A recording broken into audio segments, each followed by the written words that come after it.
So I have a question for you. Are you congruently fearless? What does that mean? Hey, it's Gary.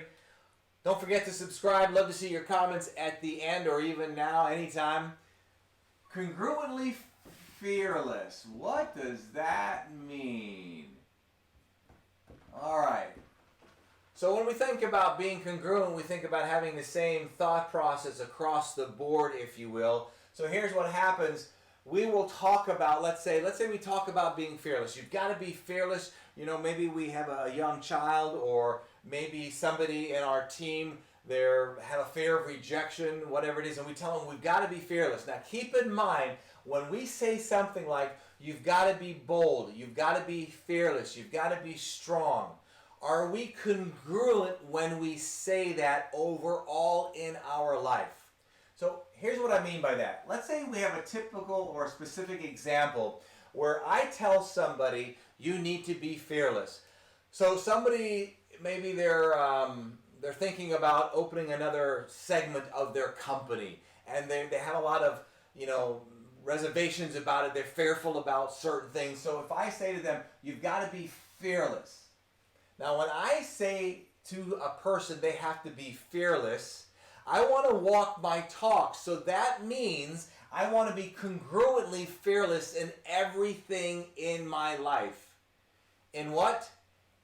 Everything in my life. So then, if I'm telling this person to move forward and be fearless, I would also want to be able to move forward in that particular or a particular area of my life and be fearless. But there's other areas in my life I need to be fearless as well. Here's an example. I want to be congruent. This morning, I woke up at about 4:30 in the morning, and I heard a little noise, and I'm in the kitchen with Winnie, my cockatoo, and while we're in the kitchen, we see a mouse just like, what the heck?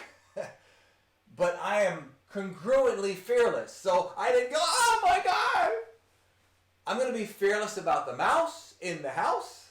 I'm going to be fearless about the opportunity that I need to move ahead with.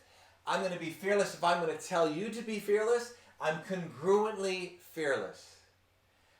Too often in life, we'll give somebody advice about doing something they need to do, having an emotion that they need to push through, be bold, but yet there's certain areas that we're not bold in. So then we're not congruently bold.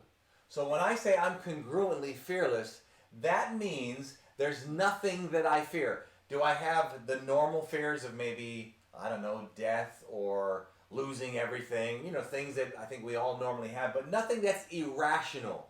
Some of these thoughts that we have are just normal human thoughts that we have just being human, living life. But there's nothing that I'm aware of that I'm irrationally fearful of, because I want to be congruently fearless. I want you to look at different words like this: bold, fairness, courage. Do you have courage in all areas and aspects of your life? If you do, then you are congruently courageous. So the goal for you after this video is to look at some of the areas in your life that you suggest and encourage other people to be, or you suggest or encourage you to be in certain areas, but in other areas you're not able to apply that particular challenge or boldness or fearlessness or whatever it may be.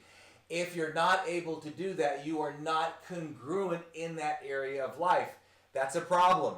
That means that you'll only apply being fearless to certain areas of life, not to all areas of life.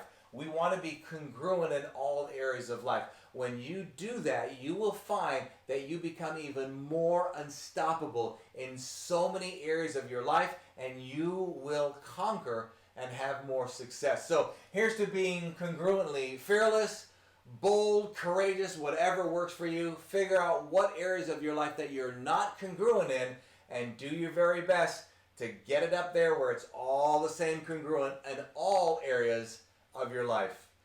I'm out of here. Between now and the next time we get to chat, you know what to do. Don't let anything or anyone rent space in your head. Have a blessed day.